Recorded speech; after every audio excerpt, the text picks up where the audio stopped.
Bonjour à tous et à toutes, on se retrouve aujourd'hui pour parler de couches lavables, donc de nouveau. Je pense que cette vidéo est un petit peu nécessaire pour les parents qui ont envie de passer aux couches lavables mais qui ont encore quelques petits doutes. Donc j'ai eu récemment des petits commentaires sur une vidéo qui traite de l'entretien des couches lavables où je vois quand même qu'il y a des gros doutes concernant les réels bénéfices d'une couche lavable, notamment par rapport à la consommation de l'eau. Est-ce que vraiment pour l'environnement c'est mieux? Est-ce que c'est juste une question de mode? Etc., etc.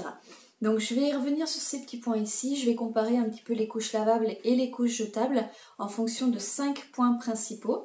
Donc pour commencer, je vais vous parler de la composition des couches. Donc je vais commencer bien évidemment par les couches jetables. Donc les couches jetables, à l'exception peut-être de celle-ci, ce genre de couches-là, donc ça c'est la marque Nati, ce sont des couches jetables mais biodégradables. Donc elles sont faites à partir d'amidon de pommes de terre, donc ce sont des plastiques qu'on appelle végétaux et non plus des plastiques chimiques. Donc il y a zéro parfum, c'est beaucoup plus, on va dire, doux sur tous les points de vue pour la peau de bébé et la santé de bébé. Donc, hormis ces couches-là que vous allez pouvoir utiliser, effectivement, si par exemple vous êtes dans le mixte, vous voulez utiliser les couches lavables mais continuer un petit peu à utiliser les jetables quand vous voyagez, etc. ou même la nuit, ça va être une très très bonne option que vous allez pouvoir considérer. Donc, en dehors de ce type de couches-là particulièrement, les couches jetables, il faut savoir qu'on a très peu d'informations par rapport à leur composition. Tout comme au même titre que les préservatifs et que les lubrifiants, les fabricants de couches jetables ne sont pas obligés légalement de vous donner l'information sur la composition de leurs couches. Donc j'ai envie de vous dire, il faut que ce soit une sonnette d'alarme pour vous. Si on ne vous donne pas la composition d'un produit, ça n'est pas bon signe, que ce soit clair. À côté de ça, vous avez les couches lavables, comme celle-ci par exemple, où là, la transparence est totale. Celle-ci est en bambou, vous savez que c'est de la fibre de bambou, on ne vous cache rien. Ici, c'est un produit mystère au final, ces produits-là. On en sait très très peu de choses. Au point que donc en 2017, le magazine 60 millions de consommateurs avait demandé aux marques de couches jetables de donner la liste, de révéler la liste intégrale de leur composition. Ça n'a jamais été fait. Alors en septembre 2018, ils ont conduit leur propre analyse chimique sur certaines marques, pas toutes parce qu'il y en a énormément, mais sur certaines marques. Et alors le résultat avait été assez dramatique, assez alarmant pour beaucoup de personnes. Donc qu'est-ce qui était revenu en fait de cette analyse-là? Eh bien tout d'abord, les couches jetables, elles sont composées d'agents irritants pour la peau de bébé. Donc là c'est mon deuxième point. Qu'en est-il de la santé de bébé? Donc ces agents irritants irritaient effectivement la peau de bébé. Donc ça c'est évident puisqu'on se dit c'est contre les fesses de bébé toute la journée, toute la nuit. Donc le contact, effectivement, les produits chimiques passent de la couche aux fesses de bébé. Donc irritant pour la peau, irritant pour les muqueuses qui, je rappelle, sont pleins de vaisseaux sanguins. Donc automatiquement les agents passent dans le sang. Mais surtout, le plus alarmant, c'est que c'était irritant pour les poumons. Donc imaginez-vous que vous mettez une couche jetable du commerce sur les fesses de votre bébé et ça impacte ses poumons. Là-haut, c'est énorme. Vous vous rendez compte du taux de toxicité que peut avoir une couche jetable éventuellement. Donc, ils ont remarqué donc ça, et puis aussi, ils ont remarqué qu'il y avait un produit qui s'appelle le glyphosate, qui est un principal agent dans le Roundup. Donc le Roundup, on entend beaucoup parler, mais pas du tout pour les bonnes raisons. Le Roundup, vous savez, ça a été beaucoup, il est d'ailleurs interdit dans certains pays, puisqu'il est connu pour causer des cancers. C'est un perturbateur endocrinien et vous ne voulez absolument pas l'avoir sur les fesses de votre bébé. Vous voulez garder ce produit-là le plus loin possible de votre enfant. Donc, imaginez-vous si pendant 2 ans et demi, qui est la date, à peu près l'âge de la naissance à la propreté, où vous allez utiliser les couches, pendant 2 ans et demi, vous allez mettre cet agent sur les fesses de votre bébé. C'est vraiment quelque chose que vous ne voulez pas faire. Et donc, ces perturbateurs endocriniens, ces allergènes, etc., étant en contact avec la peau de votre enfant jour et nuit va créer effectivement des allergies ou des réactions comme les érythèmes fessiers, donc c'est les fesses rouges de bébé, qui n'arrivent pas avec les couches lavables ou très peu. Alors dans certaines conditions, effectivement, vous allez quand même les avoir avec les couches lavables. Ça peut être par exemple quand bébé fait ses dents ou quand bébé a la diarrhée, puisque les sels vont être beaucoup plus acides et vont irriter un petit peu la peau. Mais ça n'a rien à voir avec la couche. Alors que si vous utilisez des couches lavables du commerce 24/24, vous avez de grosses chances d'avoir un bébé qui aura des érythèmes fessiers tout le temps. Vous allez devoir acheter des crèmes tout le temps. C'est un bébé qui va souffrir au final. Ensuite, le troisième point, c'est le côté environnement. C'est quand même assez important l'environnement, c'est pour ça aussi que les gens m'interpellent en me disant oui, mais avec cette quantité d'eau qu'on utilise pour laver les couches, etc., etc., etc. Donc, vous le savez maintenant, si vous avez vu ma vidéo sur l'entretien des couches lavables, vos couches, vous n'avez pas besoin de faire une lessive spécifique pour elles. Vous pouvez simplement les mettre dans votre machine à laver, les laver avec votre linge normalement. Donc on oublie cette idée, cette folie de l'eau, on utilise beaucoup d'eau, ça n'a rien à voir. Pas plus que quand vous lavez votre linge. Est-ce que vous vous posez la question que vous êtes un gros danger pour l'environnement parce que vous lavez vos jeans? Pas forcément. Donc, les couches jetables dans un premier temps, il faut savoir qu'on en utilise grosso modo 4 millions par an en France. Ça va générer à peu près 404 kilos de déchets par enfant par an. Dans ces 804 kilos, il y a des petites choses qu'il faut quand même séparer pour avoir une bonne idée de ce qu'on produit comme déchets avec une couche jetable. Donc dans un premier temps, on produit 727 kg de déchets couches. Donc la couche en elle-même qu'il va falloir mettre à la poubelle.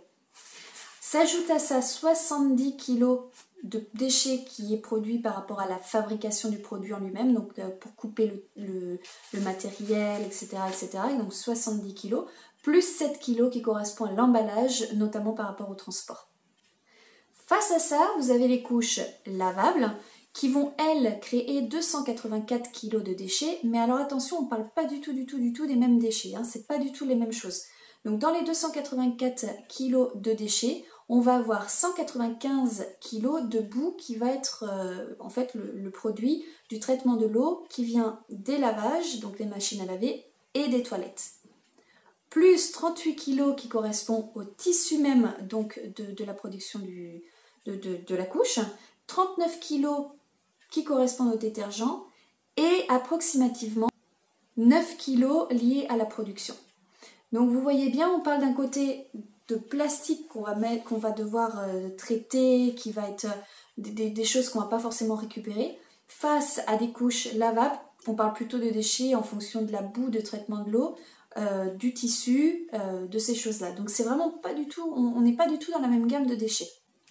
Donc si on voit du point de vue environnement, les couches jetables créent 2,8 fois plus de déchets qu'une couche lavable. Sans avoir discuté encore le fait que dans les 2 ans et demi de votre enfant, vous allez devoir à peu près utiliser une bonne vingtaine de couches lavables contre 4500 couches jetables. Et enfin, je vais vous parler du coût. Alors ça, c'est quand même quelque chose qui va quand même orienter beaucoup la décision des futurs parents. Est-ce qu'on s'y retrouve côté coût? Est-ce que vraiment c'est quelque chose qui revient économique? Alors, une couche jetable, elle va vous coûter entre 15 et 40 centimes approximativement, sachant qu'il vous en faut plus ou moins 4500 pour le change de votre enfant. Ça va nous revenir entre 925 et 1800 euros sur la période des 2 ans et demi. Hein. On calcule bien sur les 2 ans et demi, donc de la naissance au moment où votre enfant est propre. Donc c'est environ 100-175 euros par an qui est inclus donc dans vos impôts locaux. Ce qui fait une note générale qui s'élève entre 935 et 2238 euros sur la période de 2 ans et demi. Et face à elle, vous avez les couches lavables. Donc pour faire son petit stock de couches lavables, il faut calculer d'entrée environ 350-600 euros pour faire son stock. Sachant que, je vous le rappelle, ces couches-là, si elles sont bien entretenues, vous allez pouvoir les réutiliser avec un second et troisième enfant. Ce qui veut dire que ce financement initial, vous n'allez pas avoir à le reproduire avec un deuxième enfant. C'est quelque chose d'initial qui reste. Donc vous allez donc mettre entre 350 et 600 euros, auquel va falloir ajouter, si vous utilisez les petites lingettes en cellulose, à peu près 50 euros. Moi je ne les ai jamais utilisées, j'avais ces petites lingettes là qui sont en microfibre. Moins de déchets du coup, c'est encore mieux. Et puis vous allez devoir ajouter donc le prix de l'électricité et de l'eau pour les machines à laver, et ça oscille entre 114 et 182 euros à peu près, si vous faites une lessive tous les 2 jours. Donc encore là, l'enveloppe globale pour les 2 ans et demi de couches lavables, ça va être entre 515 et 832 euros. Et niveau coût, il n'y a absolument rien à faire, c'est entre 2 et 3 fois moins cher d'utiliser les couches lavables que d'utiliser les couches jetables. Maintenant, je vais vous parler du côté pratique. Indéniablement, la couche jetable va gagner le côté pratique. C'est pour ça qu'elle a été inventée. Donc dans les années 70, elle a complètement révolutionné la vie des jeunes parents. C'est lié à la société de consommation. Je prends, je jette, c'est très simple. Pop, pop, pop, je m'en débarrasse. Donc effectivement, il n'y a pas à tergiverser. La couche jetable est extrêmement plus pratique qu'une couche lavable.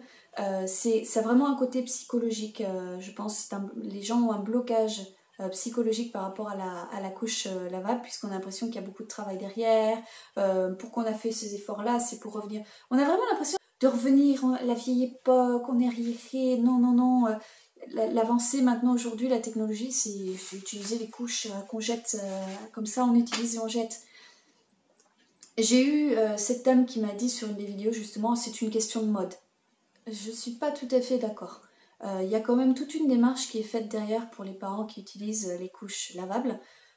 C'est vraiment, moi personnellement, je suis convaincue que je fais ce qu'il y a de mieux pour l'environnement, pour mon enfant, pour mon portefeuille, etc., etc. Je ne juge absolument pas, encore une fois, les parents qui vont vers les couches jetables. Ça, c'est un choix très personnel. Chacun fait ce qu'il veut. Mais je viens vraiment ici pour donner appui aux parents qui veulent, mais qui ne sont pas sûrs, qui veulent passer à la couche lavable. Donc, effectivement, la couche jetable est plus pratique, sauf peut-être le fait que il faut la stocker, et que c'est des gros paquets, et qu'il faut aller souvent au supermarché. Mais en dehors de ça, elle gagne. Par contre, pour revenir à la couche lavable, je vais quand même clarifier ça pour les parents qui ne sont pas encore trop familiers avec la couche lavable. On ne parle pas du linge de l'époque où on va le plier, puis on va mettre une petite épingle, etc., etc. Les couches lavables d'aujourd'hui n'ont rien à voir avec ça. Elles sont vraiment très pratiques. Vous pouvez d'ailleurs choisir, c'est un conseil que je vais vous donner quand vous allez débuter, surtout si vous doutez, essayez plusieurs couches, les TE1, les TE2, les TE3. Qu'est-ce que... Alors les TE1, c'est les tout en un, c'est les plus simples à utiliser, c'est celles que moi j'ai utilisées tout au départ avec mon bébé parce que vraiment je trouvais ça le plus simple, c'est ce que papa a aussi adopté. Donc vous avez celle à pression qui se ferme donc à velcro qui se ferme comme ça, et vous avez celle qui se ferme à pression. Voilà, c'est un petit peu plus dur. Donc tout est en un, ça veut dire quoi? Ça veut dire que vous n'allez pas vous embêter, tout est accroché, vous avez ici la poche, vous avez l'insert dedans, allez, vous insérez, ça c'est l'insert absorbant, vous voyez? Vous l'insérez dedans, et c'est à peu de choses près comme une couche jetable, c'est le même fonctionnement. Vous l'ouvrez, vous mettez bébé, vous fermez, clac, clac, et c'est fini, c'est fait. Donc, quand même assez pratique. Après vous avez des TE2, TE3, c'est un petit peu plus compliqué, pas forcément beaucoup, mais par exemple celle-ci de chez Wawa, elle est aussi à velcro. Elle c'est une TE2, donc je ne sais pas si vous voyez trop bien, mais vous avez la coque et puis vous avez l'insert qui est ici. Donc celle-ci elle prend un tout petit peu plus de temps parce qu'il va falloir la monter. Donc pour les parents qui doutent un petit peu, qui se disent ouais mais il y a tellement de marques, il y a tellement de choix que je ne sais pas lesquels choisir, eh bien regardez, il y a beaucoup de marques qui font des kits d'essai dans un premier temps, et sinon allez sur les sites d'occasion. Donc moi aussi, je ne vais pas vous le cacher, j'ai commencé comme ça. J'avais acheté par exemple mes Fuzzy Buns en deuxième main. Ça a été une de mes préférées, honnêtement. C'est celle que j'avais pratiquement préférée après les Bambino Mio. J'avais acheté mes Tote Bots que je n'avais absolument pas aimé, que je ne vais pas utiliser avec bébé 2. Certains parents les adorent, mais moi je les avais pas du tout appréciés. Donc j'étais contente de les avoir pris en deuxième main en occasion parce que du coup, les lollipops aussi, celles en bambou qui sont surtout pour la nuit, je les avais pris en deuxième main. Donc surtout, n'hésitez pas, vous n'êtes pas du tout obligé d'acheter du neuf pour les couches lavables, surtout pas pour débuter quand vous êtes un petit peu perdu. Tentez-vous avec de l'occasion ou avec un kit, et quand vous avez déjà pris un petit peu vos marques, vous dites ah je préfère les TE1, je préfère les TE2, je préfère cette texture en polaire ou cette texture en coton, en chanvre, etc. Ben, vous allez pouvoir prendre votre chemin et décider vraiment de ce que vous voulez faire. Un autre conseil que je vais vous donner, c'est si vous doutez vraiment au début, eh ben mixez, faites un mélange. Encore, c'est aussi ce que j'ai fait moi au début. J'avais mes couches lavables pour la journée. Pour la nuit, j'avais eu un petit peu de mal à mettre le doigt sur la couche qui me convenait, donc j'alternais. Je prenais quand même du jetable la nuit et puis du lavable le jour, etc. Quand je voyageais, quand on prenait l'avion, on prenait du jetable aussi pour une question évidente de praticité. Ça c'est tout à fait possible aussi, vous n'êtes pas obligé de passer au 100% couches lavables et rien d'autre, vous pouvez tout à fait faire un mélange. Essayez un petit peu les couches lavables et gardez à côté vos couches jetables pour trouver un bon équilibre. Donc voilà, j'espère que ça va quand même clarifier les choses. Vous voyez bien que de manière générale, les couches lavables ont quand même de gros avantages qu'ont pas les couches jetables. Bien que les couches jetables soient un petit peu plus pratiques, surtout quand on n'est pas au début très à l'aise. Donc moi, pour mon deuxième bébé qui va naître en septembre, j'ai vraiment très envie de plutôt passer au TE2, TE3, même si je vais continuer à utiliser les TE1 comme les Bambino Mio qui ont été mon gros coup de cœur. Je vais quand même tester des nouvelles marques. Donc ici, je vous ai parlé de la Wawa. La Wawa, la TE2, je vais vraiment vouloir la mettre en pratique. Il y a d'autres couches, vous avez plein d'autres marques. Je vous ferai de nouvelles vidéos avec les nouvelles marques de couches que je vais essayer. Je vous avais fait une première avec les couches que j'avais utilisées pour Léo, donc mon premier enfant. Donc je vous mettrai le lien en fin de vidéo si vous voulez aller la voir. Et puis je vous ferai donc une générale vidéo à la fin avec toutes les couches, ce que j'ai pensé vraiment de chacune. Après du coup mon deuxième enfant, puisque ça change vraiment beaucoup entre un premier enfant et un deuxième enfant. On n'a pas la même...